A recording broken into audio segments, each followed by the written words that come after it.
We often see that scientists, CEOs, focus on sort of tinkering away on the product and can actually be quite detrimental to the company in the longer run if they don't start engaging with customers from day one and actually listening to what they need, because not always the best product that they need. They might just need good enough, or they might need a certain part of it. There's so many different aspects. Do they care more about the capex or the total cost of ownership? And these sorts of things you cannot really know if you don't engage with them. So bringing in someone commercially minded from day one to really build that is where we've seen the greatest success stories.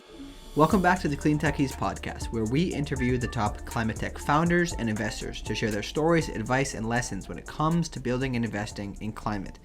Today, Somil and I had the pleasure to interview Jessica Burley, an investor from Planet A Ventures. For those unaware, they are an especially well-known VC in the European ecosystem. And something very fascinating about them is that their fund's carry is linked to their environmental impact. So they have really put their money where their mouth is by making sure that the companies they pick are actually going to make an impact. Otherwise, they won't really make any money. In addition to learning about their strategy, we also discussed how they use LCAs in the due diligence process and where they have seen the biggest success stories from scientific founders partnering with commercial founders early on, or at least commercial people early in their team building. Enjoy the episode, and don't forget to stay till the end for the takeaway section. All right, Jess, welcome to the show. How are you? I'm very good, very happy to be here. Thanks, Somil. We're super excited to have you. I was telling Silas leading up to this that I feel like there's a couple people that you end up seeing over and over again on LinkedIn for doing great work. They're pretty active in their ecosystems, and I think your profile is definitely one of those. So we're super excited to have you on and talk about what you're doing. Thanks a lot, Somil. I'm very happy to be here. Very excited for the episode. So not to keep the audience in suspense, please tell us, who are you and what do you do? So, hi, I'm Jess. I'm originally from London, and I'm an investor at Planet A, which is a green tech VC supporting founders who are building companies and developing technologies that fight climate change and environmental issues other than that, like pollution and loss of biodiversity. Planet A is a really, really great fund. One of the really cool things that they have is an in-house science team, or I think you call it an in-house impact team. So I'd love to hear about the relationship you have as an investor with that. Yeah, happily. So we're a little unusual in that we have in-house, as you call it, science impact team who do life cycle assessments on each of our portfolio companies. So they're pretty integrated in the process also of selecting companies. They do analysis throughout the process and help us to research the impact it will have environmentally. And life cycle assessments go really deep into a product's entire lifetime. So from cradle to hopefully second life and then finally death. And that goes into all of the different environmental impacts, so greenhouse gas emissions, but also biodiversity, waste, and water effects. And yeah, is that answering your question, or do you want me to go more deeply into how I work with them? I think the part you brought up, which is like having to calculate the life cycle analysis and going deep into that, it's a very hot topic. I work within a climate tech accelerator slash fund myself, and that's a very typical question that we're asking ourselves, which is how do you quantify that? So I'd love to hear from your perspective, how is Planet A going about that, and what do you think is really working for you? Yeah, so we're really pioneering the life cycle assessment. It's a pretty scientifically rigorous and accepted method. It's of course a little bit of a twist because we're looking at early stage companies, so they don't actually have necessarily a product. So it's a little bit of projection into how that product will be in the future. But I think it's really good to have that kind of rigor, as we actually believe that the companies who are the most environmentally friendly are those that will be the biggest winners in the longer term in this huge societal and planetary transition that we're experiencing, as we really believe that, you know, those who are actually got problems environmentally in some parts of them, or actually just greenwashing, will be eventually found out via public scrutiny. And as we transition further along, the regulations come in harsher and the subsidies come in stronger, and the public's increasingly concerned about this problem, that we believe those who are really having the biggest impact will be the winners of this transition. One really interesting thing about quantifying impact is where it sits on the investment process, right? Because it can differ from fund to Mhm. fund, whether you're evaluating at the beginning, as this is like a barrier to whether we're going to look at the company in the first place, or you're looking at it as sort of a checkbox. And I think that depends based on the essentially the fabric of the fund.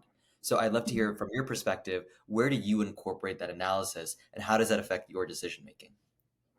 Yeah, it's a really good question. So we have the lead of the science team is investor Lena Tiert.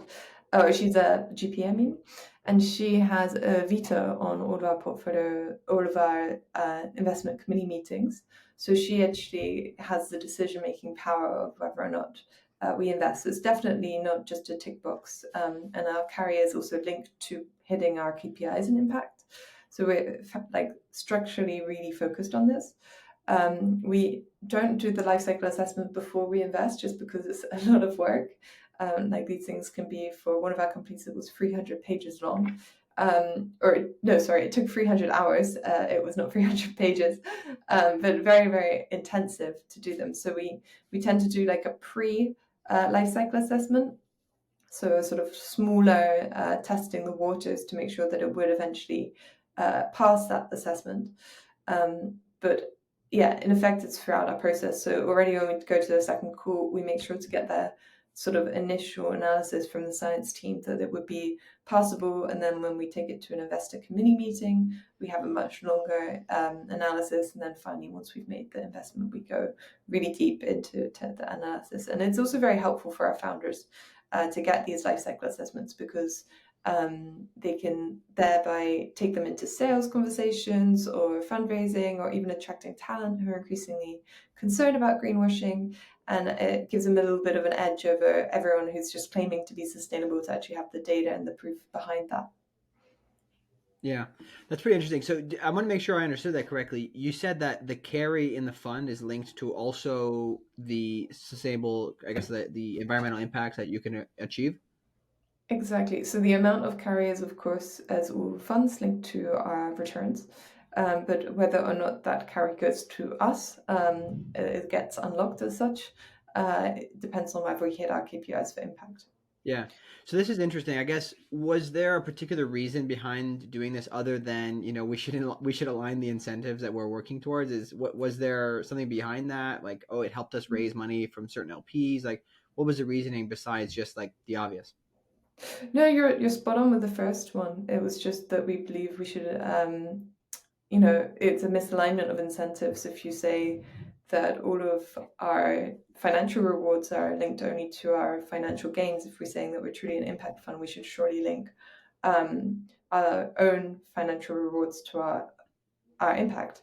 In terms of LPs and fundraising for the fund, I think there wasn't really such an important part, but definitely having the LCA, I think, made us stand out. And we're also an Article 9 fund, and some LPs have a bucket for being Article 9.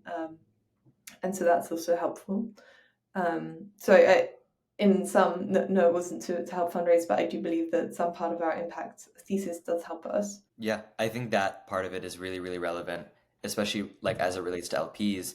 Whether or not they buy into the model that you're using is a part that people don't really think about and understand. I think this happens a lot with funds that are doing something called like an evergreen fund, where the funds eventually what you make cycles only back into the fund. The thing that people don't really think about as a general audience member, general climate tech builder, is how does that affect the people who are giving you money and the profile there. So it sounds like you really fit into a specific type of basically vision that an LP might have. I want to invest in, you said it was Title 9 funds? Article 9, exactly. Article 9. Okay. Interesting. And so what is Article 9 just for our understanding? Yeah, absolutely. Sorry, it's not a super used term. It's still quite new, actually.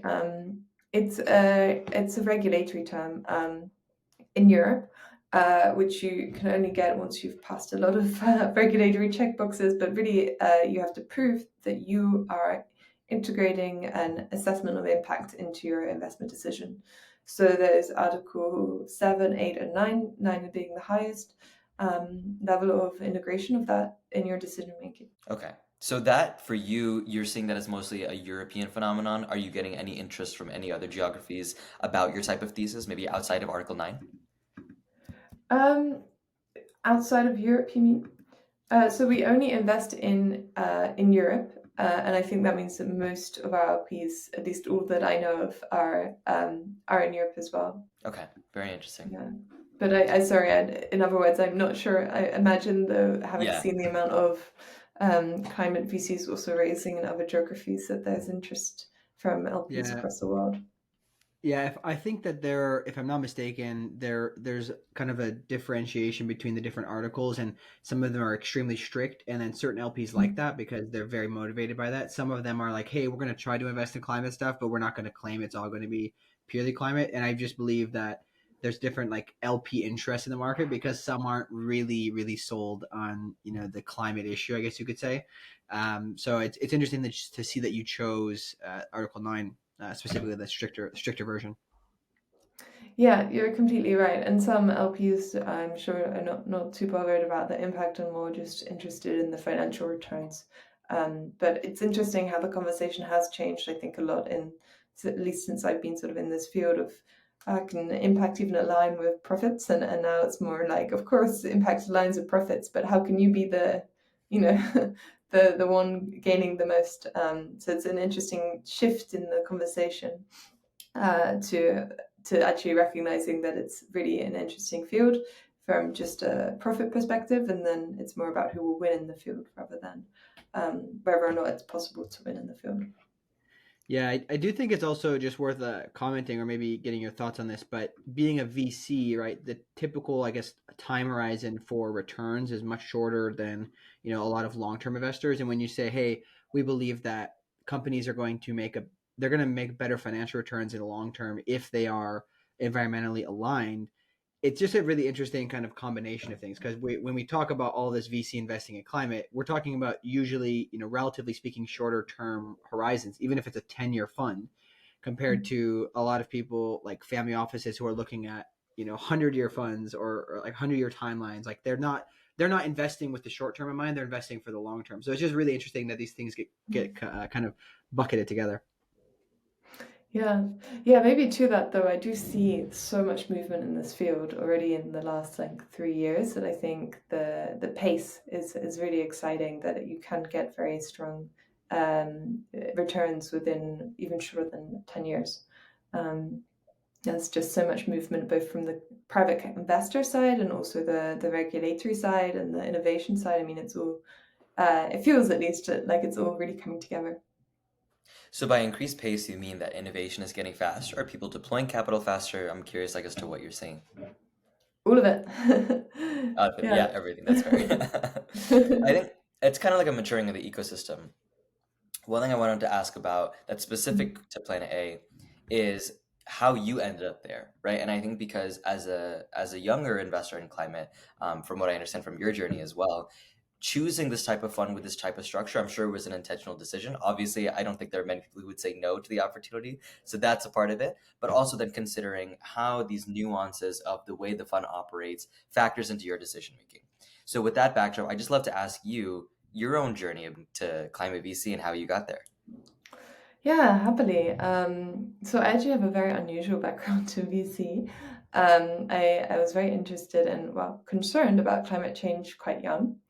But back when no one was really doing anything, countries were breaking their commitments and companies had no real incentives to change. So I really wanted to work on climate from a policy angle. So that's what I studied. And then that's what I got involved with in my sort of extracurricular activities. And after I left university, I joined the UN Development Program for a department looking at climate financing and entrepreneurship. I ultimately felt that I was better suited to working in a smaller organization where I could have more impact. And in my free time, I was leading the writing of the European chapter for the first textbook on cellular agriculture, lab-grown meat, which at the time was actually like seen as sort of a silver bullet for climate and really, really exciting technology. And I was looking a lot. It was originally that I was meant to write the policy piece, but I ended up writing the whole chapter and including the market and innovation. I got very excited by the power of technology to completely shift a market. And so I actually completely jumped careers and ended up in a climate startup in Berlin.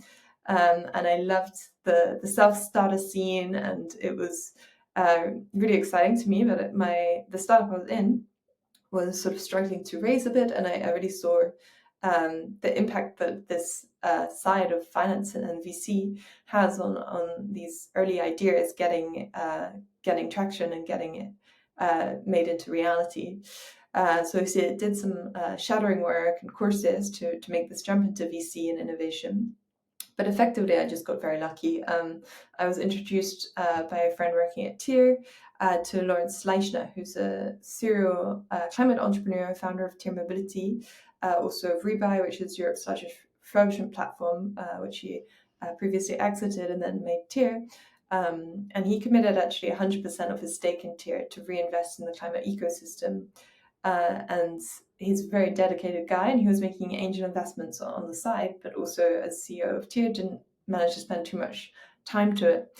So he hired me as sort of the first and only employee, and I really we were really aligned on vision. So we built out this sort of micro fund, I'd call it, called Blue Impact Ventures, making 6 investments in just a year. Which was super exciting, and we were working quite small tickets, so we got to work alongside really top VCs, and I saw, I kind of had a crazy learning curve. So very untraditional route into VC, and then through that I had a lot of contact points with Planet A, being both in Berlin and focused on climate, and we also made a co-investment. And they were looking for someone junior, and I also was at some point wanting to work in a bit more of a structured team. And so, I joined them quite at the beginning of that journey, where they hadn't fully raised the fund, and have been with them since. So it's a very untraditional route into VC. I do feel, or at least I hope, that some of the sort of policy understanding comes in, and you've probably already noticed that I often mention it. I think that markets are quite influenced by the policies, and especially in Europe, where there are a lot of regulatory sticks. And so having that research skills as well, I hope, are also a little bit helpful. I know you said you got lucky, but inherently in your journey, I think you manufactured opportunities for your own luck. I know Silas and I are big believers in this. At the point in time where you're taking classes, trying to get educated, working in a startup, I mean, you're setting up the prime steps to at least have the experience that's translatable. So one of the cool things you talked about is being the only employee as part of a group that's delivering capital, right? Part of this person who's really interested in delivering capital. And now you have somewhat of a more structured experience. So I'm curious, what do you feel like you learned from the first that's different from maybe a more formal junior VC role? Oh, super interesting question. I mean, the first role is, of course, super scrappy.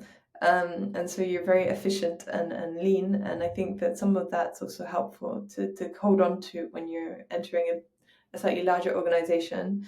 That being said, I mean, when I joined Planet A, we were also quite early days. And so it still felt like, and it still does feel very lean. And we kind of still building everything, and it's really interesting to sort of be part of that journey and sort of it's almost like still being a slight startup yourself, because you still have to fundraise and you still have to operationalize and create processes and so on.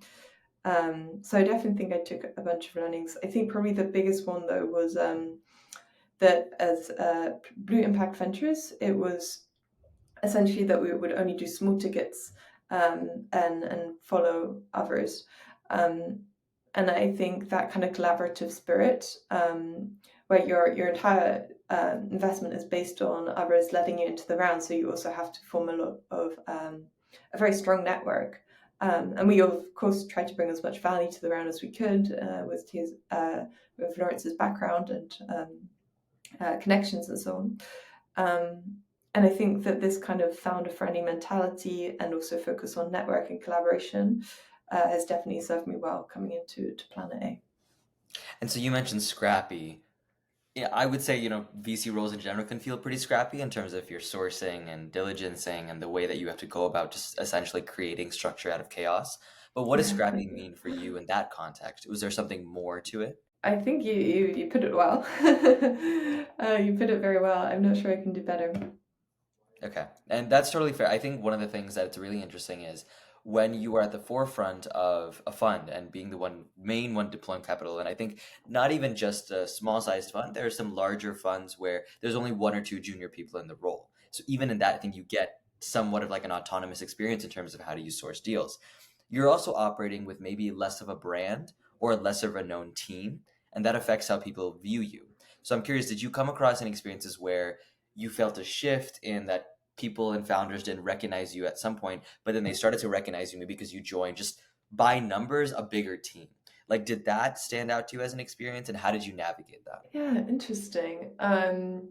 Yeah, it's definitely a different experience when you're part of a real and large and somewhat known fund, in that you get that initial sort of intro a little easier.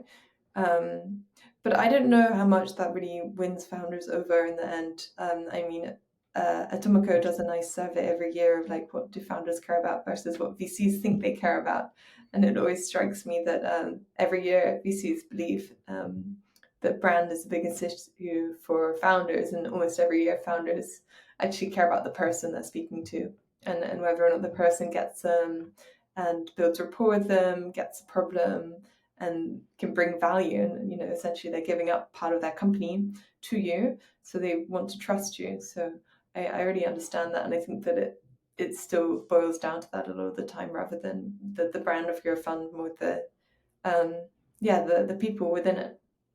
Wow. That's an incredible data point. I mean, I think that's something that's challenging what I think. I mean, I would assume that a brand would matter too. I wouldn't turn down an investment from A16Z, but maybe I should think about who actually at A16Z I'm working with, right? Um, I guess how does that inform how you go about things? I mean, you're working with founders and talking to founders. Is that something that stays in the back of your mind? And how does that day to day change how you think about the whole process? Yeah, for sure. I mean, I think it's really important not to rest on your laurels of having a good brand behind you, and rather actually demonstrate to them that you understand the space, and that you are also going to bring value by working with them. And yeah, we definitely have a very strong angle at that. We're quite an operational team, so we're now almost 20 people, but we only have actually 5 of us on the investment team. And so we really over index, or not over index, but index on supporting the founders. So we have help with talent acquisition and comms and media and PR, as well as sort of leveraging the network that we have. So we have sort of ecosystem builders, people who are more operational or finance focused, and really like to do that side. And then I suppose on the understanding their problem or their area, I think it's really helpful that the investment team we divide by sectors. So I actually only look at energy and transport and a bit of data, but it means that I really sort of know those industries, and I'm very familiar with the problems that they see in them. And so, or at least I like to think I am. And so when a founder comes to me, they get, rather than sort of the, oh, what's your USP, but the questions of like, oh, but have you encountered this that I've sort of seen over and over, and maybe ask slightly more tailored questions to their areas that I think brings some value to them. Hey guys, we need your help with something. In order to better understand what you like most about the show, what you dislike, and how we can help you, please take 7 minutes to fill out our listener survey if you haven't already. It only takes about 7 minutes, but it will drastically improve our ability to give you the best content that you're looking for. Thanks for your help. Hey guys, sorry for the interruption. I just need a few seconds because Somil and I have 2 quick favors to ask. Putting out the show each week takes about 15 to 20 hours between us, so it's a lot of effort, and it would mean the world to us if you would leave a review and mention your favorite episode. Secondly, if you're not already, go over and subscribe to the podcast on Substack. The content is free, but if you like hanging out with us each week, maybe we're even the kind of guys you'd like to buy a coffee for on occasion, consider becoming a paid subscriber. For the cost of one lavender latte a month, you can help us immensely. Thank you for tuning in consistently and helping us to share our guests' stories. Now back to the show. Yeah, I'm gonna use what you said about knowing the space is a bad transition into a very acclaimed playbook that you guys have put out. But before I do that, I actually want to take a second to call out your expertise within energy and transportation. So point blank, for the audience, I don't even really think we prepped this ahead of time, so you're getting the fresh answer. What's exciting to you in those spaces right now? In energy and transport. Yes. Yeah. I mean, there's so much. Energy is a very exciting space to be in, especially. I think there's a lot to do there. In transport too, but I think we've made quite a few bets that we're happy with in transport, so we spend a bit less time looking into new ones.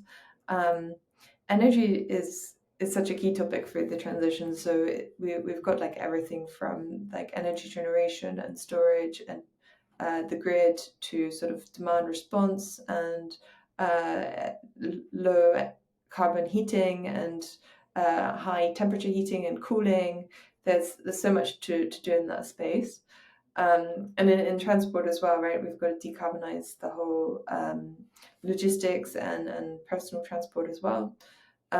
Within that, we've made a bet on sustainable aviation fuel, green methanol for maritime, and actually also one in sort of electric micromobility.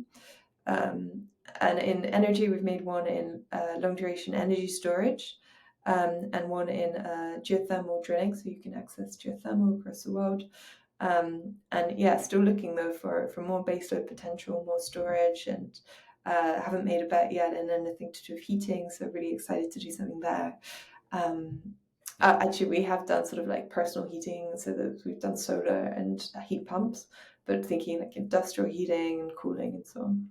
This is music to my ears. I'm actually curious to hear why you're passionate about heating and geothermal. The reason is that I'm very passionate about it. I think it's a great investment opportunity for 2024. But a lot of that and a lot of my laurels on that rest on the regulatory headwinds that have been created in New York City and New York State where I am. I'm curious, why are you passionate about it? Interesting. So there's two types of geothermal. I think you're probably referring to like the shallower geothermal drilling for more residential or Hmm. commercial use cases. Yes. So we actually made, which is super interesting also, but we actually made a bet in deep geothermal drilling. So GA drilling is the name. And they can basically give us access to a permanent supply of renewable heating and power.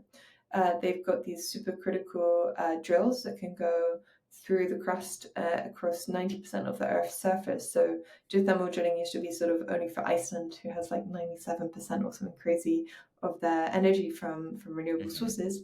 But with these kinds of drills, I think there's a few others in the US also doing similar. They can destroy hard rock because they have these like high-powered plasma pulses, and that means that you can massively reduce the cost of geothermal projects and enable them to be across the world. So it's really, really exciting because we really need this baseload solar and wind are, of course, very volatile, um, and also quite mineral or critical resource intensive, whereas this would be really little materials and a really high energy output. So that's what really excites me. But I also think we've seen a few in geothermal drilling with shorter drills. I don't know if there's like a huge amount. I think that's more like the tech is commercialized by now, and we need to roll it out. So I'm definitely interested in those kinds of plays too. Whereas geodrilling is more like fundamental research and development, or they've got a little further by now. So Yeah. they're actually looking to commercialize soon, but it's more at that stage. Very exciting. And timing is a big part of investing in climate. So before we fully move off of this, the last thing I'd really love to hear is why invest now? Great question. I think that you're just getting insane headwinds from, well, I'm going to start off with my background policy. So, of course, you've got the IRA, but we also have in Europe the CHIPS Act and Fit for 55 and a whole bunch of other regulation coming in, which is all compounding to mean that there's increasingly hard to do non-climate business and increasingly interesting to do to create businesses that support this transition. And then another one is talent. So we're increasingly seeing talent being willing to sacrifice their own reimbursement or compensation for impact. And I think that's really exciting and gives a huge edge to the companies building in this space. Um, and then also, of course, there's a huge amount of capital that's dedicated to climate by now, which is really exciting because I think this was a big problem in Clean Tech 1.0 was that there were very few fully dedicated funds. And now we have these funds that they have to deploy in climate only, and so the support is there to really grow. And we are still missing a lot of sort of growth funding, and I'm sure there's many data points that could counter that idea that there needs to be more, but there is still like billions and billions in the space by now. So those are three reasons. I'm sure there's many more. I probably missed a big one, but I think that gives a good start, maybe.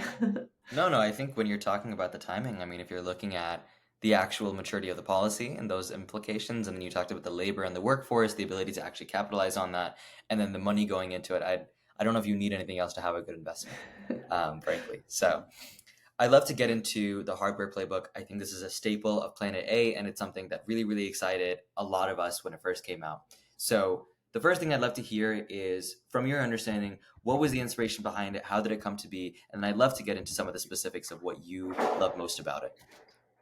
Yeah, happy to talk about it. I have to first of all say that we did it not alone, but also with Nurskin and Speed Invest, who are two other European funds, one based in Austria and the other in Sweden. And how did it happen? So it came through.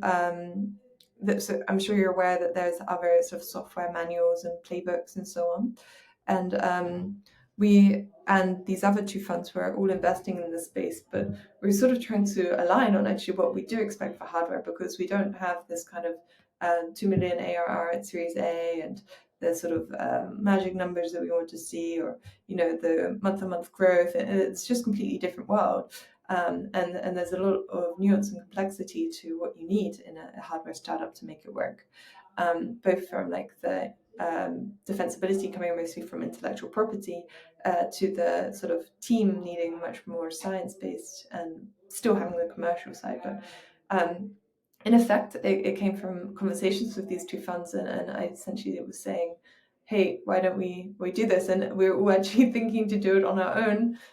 So I said that I was doing it. They said they were doing it. And I said, well, surely let's team up. So then we came together, and actually it was three or about five of us who were not partners and had not built anything in hardware ourselves.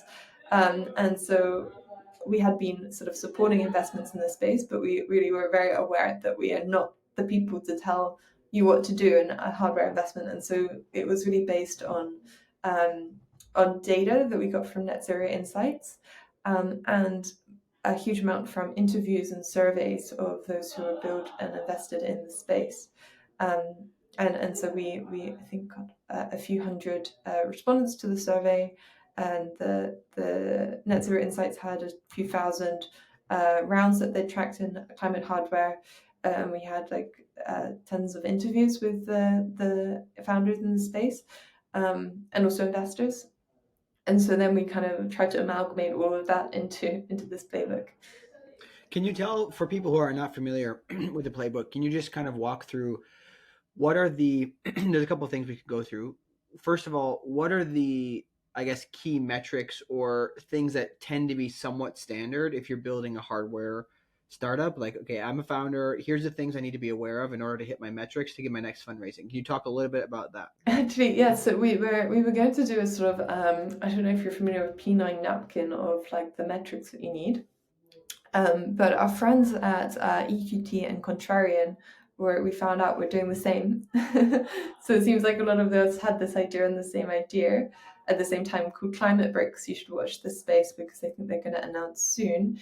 And they have all of those metrics. And so we decided not to try and compete, but rather to focus on a different aspect, which goes a bit deeper into different parts. So we have like one on technology and product, another on team, another on business model, capital stack, sales and go-to-market, IP and patents, and so on. And the reason that I don't want to give you just some sort of numbers is because I think it's quite complex. It's a bit more nuanced, I think, than software, and they have a few different profiles for the different kinds of hardware. Because you have, like, as I was saying, for the geothermal, you have like this sort of more research and really deep tech, or just sort of rolling out hardware, which is already commercialized, and a few different sorts of plays in between. So there's not like and you have to have different expectations for each. So there's no Okay. boilerplate answer, I'm afraid. Yeah, no worries. I guess what maybe perhaps another thing would be what are the I guess core components that you tend to look at when you're evaluating a deal that's hardware? You say, okay, we need to make sure the founders, aside from the life cycle analysis, we need to make sure the founders understand these core pillars about what they're heading into so that we feel comfortable that they're going to navigate it properly. And especially where there's, knowledge gaps, we know that they're aware of those things and they're not going to just, run 100 miles an hour into an iceberg, right? Can you talk about those kind of core things? Yeah, absolutely. Yeah, I think team is really core to this. And so one of our biggest sort of takeaways um, is that they really need to be aware of their own like lackings, and actually also bring in someone who for very commercial very early. I think we often see that scientists, CEOs, focus on sort of tinkering away on the product, and can actually be quite detrimental to the company in the longer run if they don't start engaging. I think there's never a too early time. I think we need to learn from software that you should be engaging with customers from day one, and actually like listening to what they need, because not always the best product that they need. They might just need good enough, or they might need a certain part of it. There's so many different aspects, right? Like how easy is it to integrate? Do they care more about the capex or the total cost of ownership, and these sorts of things? You cannot really know if you don't engage with them. So I think bringing in someone commercially minded from day one to really build that is where we've seen the greatest success stories. Um, and then, yeah, we also give advice around like IP and patents, helping to get grants, helping to find a business model that actually works for them, which I think is also an interesting one because a lot of VCs often recommend that they just go and license it because you get these nice juicy sort of recurring revenues. It seems sort of scalable. It seems quite simple. But something that we found out is that actually it's really hard to do because no one wants to pay to license it until you've had a few plants running and got a lot of operational hours and really proved it works.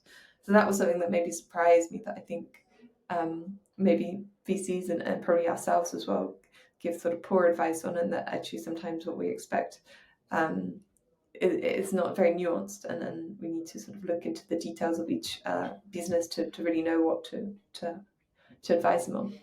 Yeah, okay, that's quite interesting. So, just to maybe make sure I've got this circled correctly, the core things are especially if it's a science led team, they need to have a recognition that they're going to have to focus on the commercial needs of the customer first, rather than just like, oh, we're going to build the coolest piece of technology, regardless of how people use it. If they don't like it, then they're not using it right, right? That kind of you can't have that mentality. You need to have that commercial piece paired with it, and then in addition, the I guess it sounds like you guys offer the advice on this, or the pointers on the IP and the grants and kind of managing that landscape. Is that correct?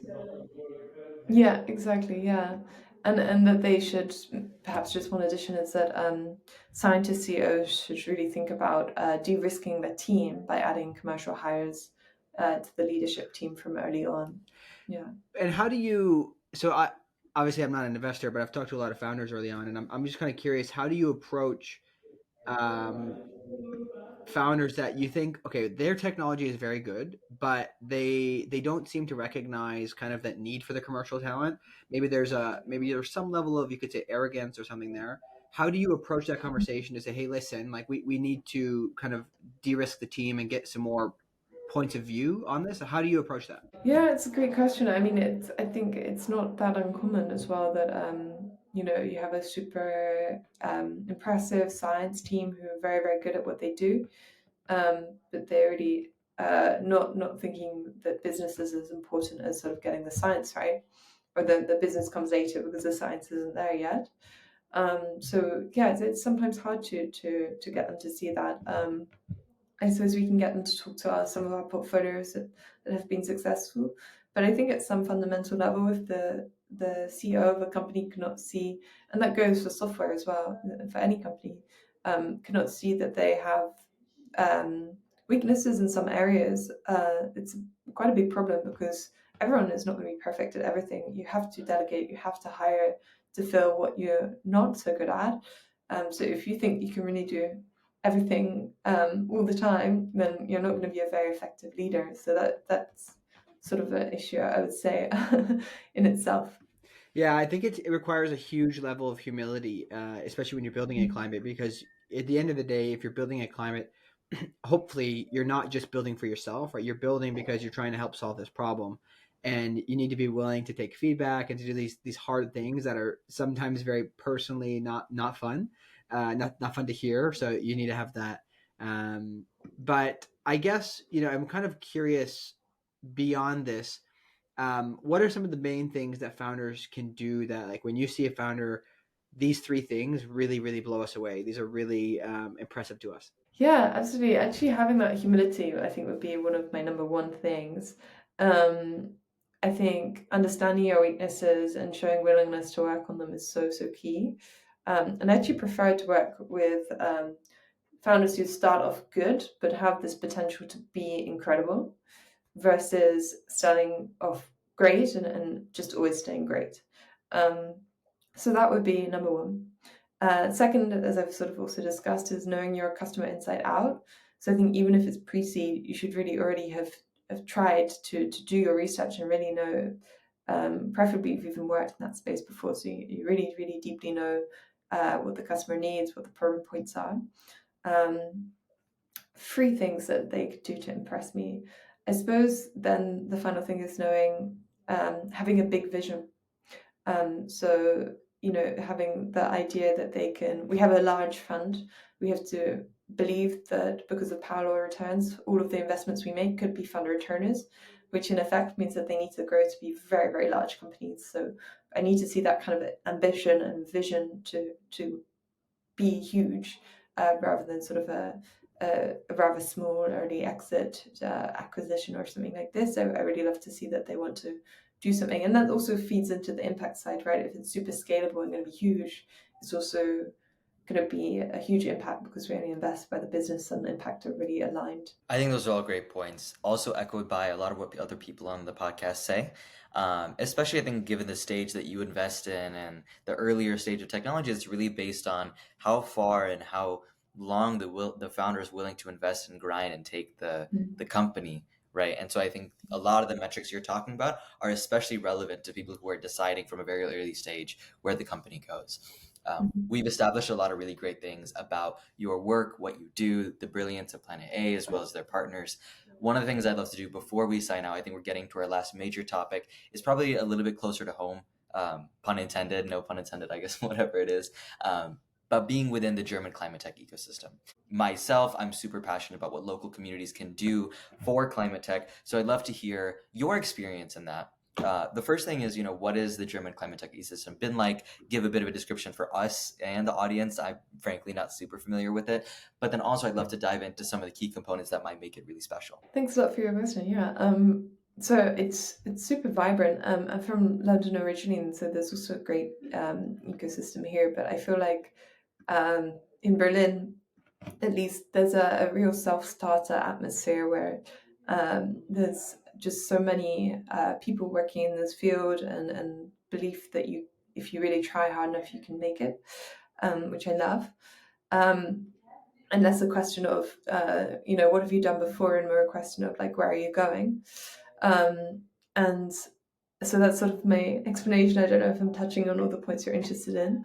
In terms of ecosystem building and community, there's one organization that I'm particularly involved with and would love to shine a spotlight on, which is Climate Mosaic, which is essentially focused on supporting diverse founders, so people with diverse traits and investors in the climate space, to connect and support one another, both as sort of peer support and also bringing in people who maybe don't have diverse traits to support them, but are aligned to get more people with diverse traits into leading positions.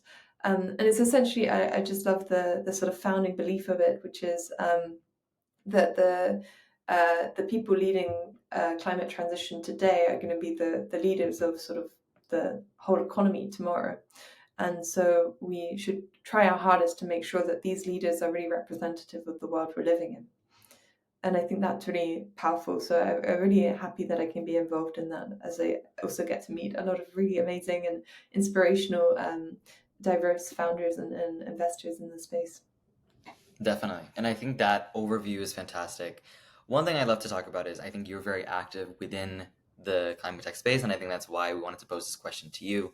This is more of maybe a personal question, but I think it's something that I resonate with that I'd love to ask you about. Basically, what I think the sense that I get from what you do, and I think there's also one of the benefits and fortunes we have about being young in VC and in climate and climate tech and being able to talk to lots of founders. When you do that in one or two or more ways, this is something that this is not a famous term by any means, but maybe I'll try and get it out there into the ether. It's what I call a compounding of presence. And it's basically by the fact that you're involved in a number of things at the same time in the same general space, both topically and geographically. A lot of these things eventually end up in places where you at an event and someone's seen you from one context and now they see you from another, whether it's supporting the German climate tech ecosystem or you're investing. So you end up creating really, really great connections and people really, really revere what you do. However, the other side of that is that it sometimes gets hard to manage these things. So I'm curious, especially being active both as, a great investor as part of Plan A, but also your own person who's interested in like the broader ecosystem. How do you manage those commitments and how do you make them work together? Are there any cool stories you have about that? Thanks a lot for the kind words. I wish I had a sort of silver bullet secret, but I'm afraid I don't. I don't have one. I think it is a lot often. VC itself is a very demanding job, and then to add on top of it is maybe a little crazy, but I love it, and I think I would go even more crazy if I weren't doing it all. I suppose it's just that it's so exciting to be working here, and I think I've always been a little bit like that, biting into a lot of things. And yeah, there's so many exciting projects to be done in this space. It feels really like very young still. But I don't know any productivity sort of magic tricks there, I'm afraid. What, out of curiosity, like, are there any particular for people who might be skeptical of getting out there and doing things? This is something I'm a big fan of, is like being present socially on kind of social media to help reinforce your brand and things like that. I know it sounds like you're not necessarily doing it uh, just for that sake or super intentionally about it, but could you talk a little bit about the benefits that it's brought for whether that's deal flow or just opportunities or seeing new things, like being present in these communities physically, but then also socially, kind of online, and helping people highlight things to you that help you learn on a constant basis? Yeah. I think you're right. I'm not like super intentional about it in that like I'm sort of tracking metrics or return on investment of time or something like this. Um, I think it definitely does bring benefits in that we get a lot of inbound on LinkedIn as a company, and our job is to find people effectively, to find people in this space. So it definitely does help there. But I like LinkedIn actually, which is the only social media platform that I am on. I think it's a quite nice space in that there's a lot of support. There's very rarely I see any kind of viciousness. I mean, you have your entire CV there and all of your work colleagues, so it would be like quite hard to troll. And I think a lot of people do put in the effort to try and like bring educational pieces there. So I do often learn through looking at posts there. And I think it's a great resource also because I mean you do get to meet some and make connections with some really interesting people who you might not otherwise have connected with, and then can turn that into maybe physical meetings or virtual meetings. I know you talked about being in VC and what that's meant to you, sort of your untraditional path, but how it's all really worked out. Now that you've been in the space for a number of years, and I think you've gotten to not only work directly with founders, but directly with other VCs and potentially other junior VCs as well. I'd love to just hear your perspective on, if you were to go back in time, you're just starting, your role. Maybe even if you want to go all the way back to when you were working at the UN, what are 3 pieces of advice you'd give yourself just to be a good climate VC? It's a great question. I really struggled with this one actually. I think there's so many things that you can do, and it's also different at different stages of sort of entering.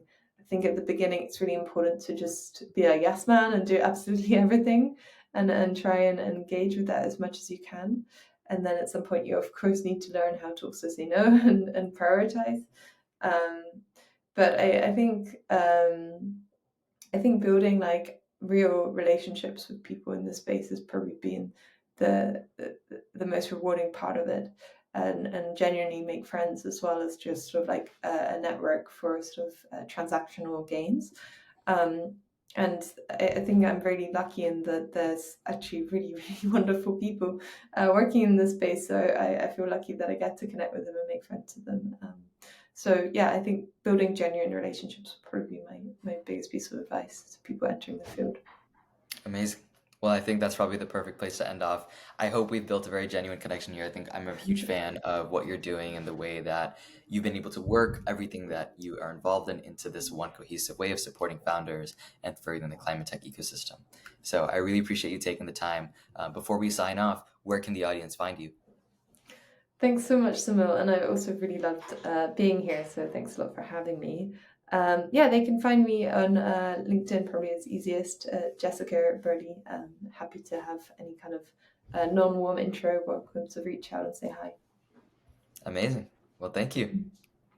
Thanks so much. All right. If you've made it to this point of the episode, thanks so much for listening. This is the takeaway section, and I'm super excited to talk about this one because I think it's a very relatable episode for both Silas and I.